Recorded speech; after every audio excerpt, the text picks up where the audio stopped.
Halo, hai semua.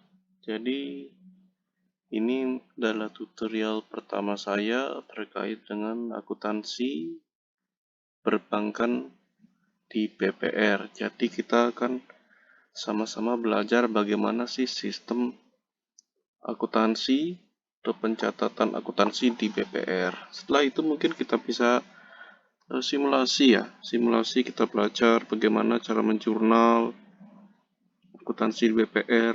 Terus kemudian apa sih pengertian dari masing-masing COA itu, chart of account itu.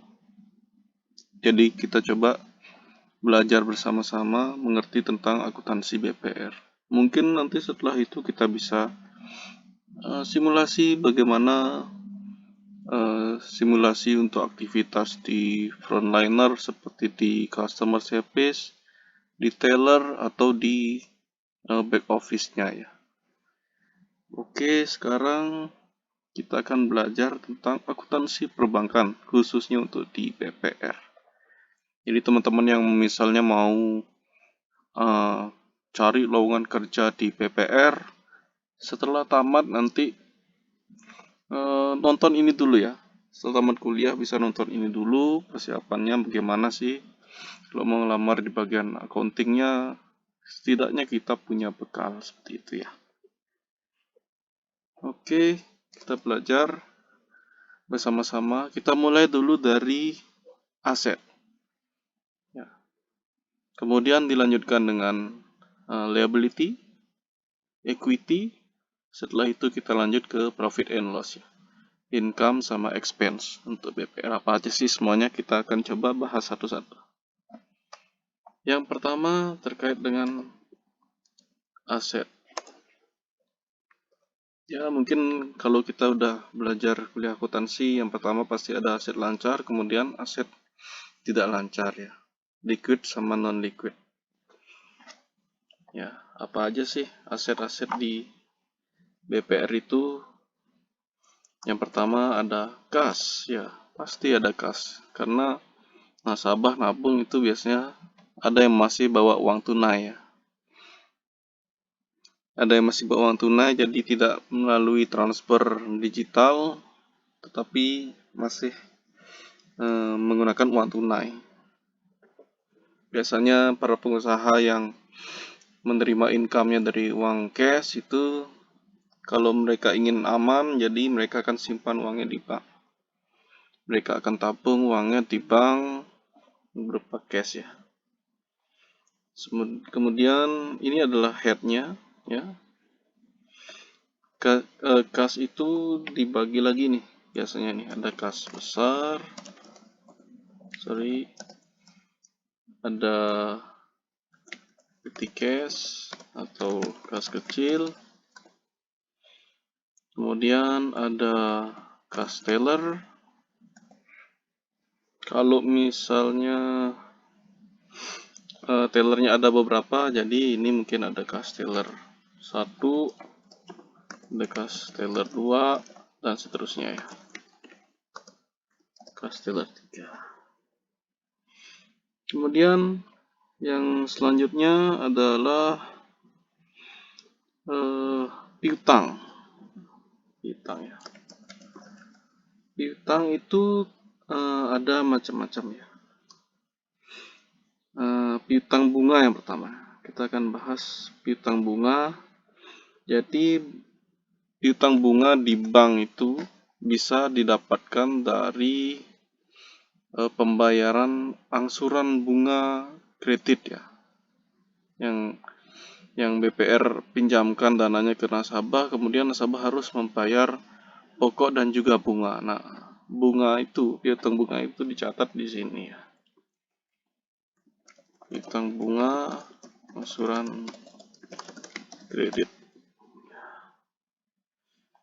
Nah, ini kreditnya tergantung nih. Kalau mau dipecah lagi bisa ya, bisa kredit produk A, bisa kredit produk B, kredit produk C. A, B, C ya. Bisa banyak itu produknya di BPR ya. Mungkin ada kredit pembelian rumah baru, ya. Yang kedua mungkin ada kredit kendaraan bermotor.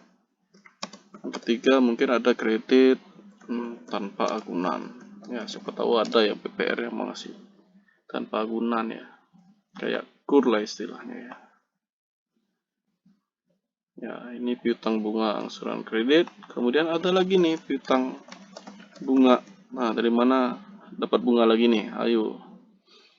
BPR itu biasanya kalau dapat uang cash ya, uang cash yang disetorkan oleh nasabah ke teller 1 atau teller 2 atau teller 3 itu biasanya uang cash itu nanti akan ditabung di bank umum ya, bank umum. Biar nanti ada penghasilan lah ya, nggak diam aja uang cashnya. Jadi kita mungkin kalau yang kerja di bank itu manajemennya pasti mau gimana caranya biar cash ini bisa menghasilkan uang juga, gitu, menghasilkan bunga juga. Jadi uang cash itu bisa ditabung di bank umum ya. Jadi BPR akan membuka rekening tabungan di bank umum atau rekening deposito juga bisa atau rekening giro ya di bank umum. Ya, piutang bunga ya.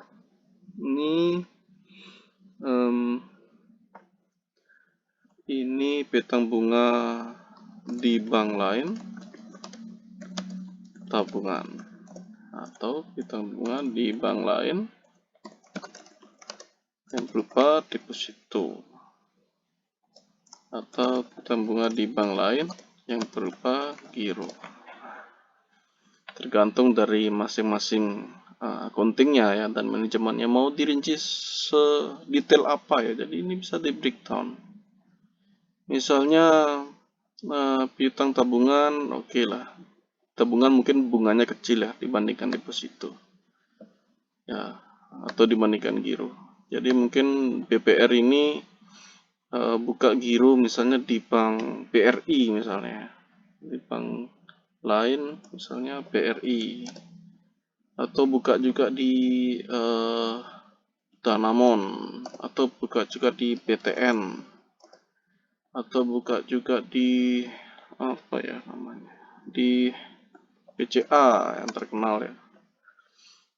Nih misalnya buat beberapa rekening giro ya di bank-bank itu. Giro bisa banyak ini lagi ya. Di BRI misalnya buat 2 rekening bisa BRI 1 gitu ya. BRI 2 ya dan sebagainya. Tergantung ya manajemen mau dirinci seperti ini atau digabung. Itu tergantung dari settingan di core bankingnya mereka sendiri. Mau dikonsolidasi di satu bank atau mau dipecah, mau dilihat semua bisa.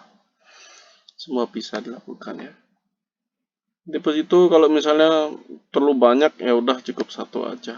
Karena mungkin banyak ya di bank BCA bukanya 20 misalnya, bank BTN 30 kalau kita rinci ini semua panjang banget jadinya, neraca terpanjang di dunia. Lebih baik kita gabung aja ini. Ya, deposito atau tabungan. Giro mungkin nggak terlalu banyak ya. Segini aja mungkin cukup. Nanti kita bahas satu-satu ya, apa fungsinya nih. Nah, ini piutang-piutang nih. Piutang bunga ya. Bunga dari angsuran kredit, kemudian piutang bunga dari rekening yang dibuat di bank lain. Ya. Kemudian apalagi nih, aset apalagi. Nah, ini kan piutang bunganya nih. Pokoknya juga harus kita catat. Ya. Nominal pokok juga harus kita catat. Ya. Penempatan di bank lain. Ya, ada tabungan, ada deposito, ada giro. Gironya mungkin kita pecah ya. Kita perlihatkan detailnya. Ada BRI 1, BRI 2, Danamon, BTN, dan BCA ya. Kita pecah seperti ini. Oke, penempatan di bank lain ini aja jenisnya ya. Kemudian apalagi sih aset itu? Aset selain itu ada kredit yang diberikan. Ya, pokoknya ini, nominal pokoknya berapa? Tadi kan udah kita catat nih, piutang bunga, angsuran bunga. Angsuran pokoknya kita harus catat juga. Ya, kredit yang disalurkan ke nasabah. Ya, berapa sih total pokoknya? Tergantung dari masing-masing produk ya. Ya, kita copy aja ini. Misalnya BPR ini kita anggap saja mengeluarkan 3 produk kredit ya. Yang pertama adalah produk kredit pembelian rumah baru, kemudian yang B adalah produk kendaraan bermotor, yang C adalah kredit tanpa agunan. Oh, ini keren banget nih, tanpa agunan bisa minjam ya. Tapi enggak, kita nanti kan belajar berapa sih LTV ya, rasio LTV, loan to value. Jadi nasabah menempatkan dananya di BPR kita, tapi nggak semuanya kita salurkan untuk kredit ya, apalagi yang tanpa agunan. Ini beresiko sekali ya. Kita harus pilih-pilih nih, debiturnya yang mana, calon nasabah yang mana yang boleh kira-kira dapat fasilitas ini. Kita harus survei dengan benar, sehingga nanti risiko kredit itu akan kita dapat minimalisasi ya. Itu kredit yang disalurkan ke nasabah. Kemudian apa lagi nih? Di sisi aset, kredit sudah. Oke. Kemudian kita ada yang aset yang tidak lancar ya. Aset yang tidak lancar itu ada tanah dan bangunan. Ya. Misalnya gedung kantor pusat, gedung kantor cabang A di Jakarta Timur, gedung kantor B di, misalnya anggaplah di Pasar Baru Jakarta, seperti itu. Kemudian apa lagi ya, sewa gedung boleh, kalau ada nyewa gedung ya, bisa dimasukkan ke sini juga ya. Mungkin itu aja sih sepertinya yang sering ya. Kalau misalnya BPR itu udah pernah menyita agunan, mungkin karena nasabahnya macet gitu ya, berarti itu ada agunan yang disita, atau apa istilahnya, agunan yang diambil alih oleh bank. Ini karena nasabah udah nggak mampu bayar lagi ya, jadi itu dimasukin ke aset. Tapi ini nggak bisa terus-terusan jadi aset ya. Ini ada jangka waktunya. Bank itu harus bisa menjual ya. Kalau bank nyimpan jaminan sitaan terlalu banyak juga nanti mati banknya ya. Nggak bisa berputar bisnisnya ya. Mau nyalurin kredit belum bisa karena gedungnya belum ada yang beli ya, belum berupa uang. Gimana mau nyalurin kredit ya kalau misalnya masih berupa gedung seperti itu ya. Kecuali mungkin sitaannya itu adalah kos-kosan ya, mungkin bisa dipakai untuk penghasilan tambahan ya, tapi tidak sebesar bunga kredit ya. Jadi pendapatan bunga kredit itu benar-benar sangat diandalkan ya. Itu pendapatan yang paling gede ya, dibandingkan dengan bunga giro, bunga deposito di bank lain itu nggak seberapa ya. Bunga kredit itu yang paling nendang ya. Bunga kreditnya dapatnya kecil ya, nasabah banyak yang macet gitu ya, siap-siap aja ya, itu udah refleks ya, udah bahaya itu. BPR udah bisnisnya udah macet-macet, nanti OJK periksa, wah itu udah nggak sehat lagi ya, istilahnya udah BPR itu udah nggak sehat lagi. Udah modalnya udah tergerus terus ya. Ini gunanya disita ini macam-macam juga ya. Misalnya ada sertifikat misalnya. Ya, sertifikat tanah dan bangunan apa atau yang lain lah, apa ya lagi ya, BPKB. Oke. Ya, gunanya disita, kemudian apa lagi ya, aset, ada inventaris ya, inventaris kantor PPR. Ini juga dicatat ya sebagai aset kita ya, inventaris. Ada penyusutannya ya. Inventaris dikurangi penyusutan. Ya. Itu kita harus lihat di pajak ya. Tipe-tipe inventaris itu beda-beda penyusutannya. Kalau kendaraan berapa, misalnya si PPR ini punya mobil untuk operasional, misalnya dibeli tahun berapa, nanti kita cek. Nah, itu ada itu standarnya untuk penyusutan mobil, itu penyusutannya berapa tahun, misalnya 10 tahun. Jadi itu harus disusutkan ya. Sistem nanti akan menghitung otomatis. Kita tinggal input aja ini berapa tahun penyusutannya. Nanti sistem yang akan input otomatis. Atau bisa di Excel juga dibuat apa-apa. Kalau inventory ini. Kemudian juga ada gedung, juga ada penyusutannya. Gedung juga ada penyusutan, ada kendaraan ya.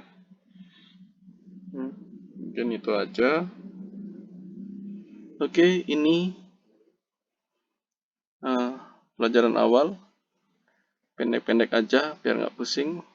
Next video kita akan belajar tentang liability ya. Liability atau utang. Apa sih utang-utang bank? Oke, sampai jumpa di next video. Semoga bermanfaat ya. Semangat, tetap semangat untuk belajar. Thank you.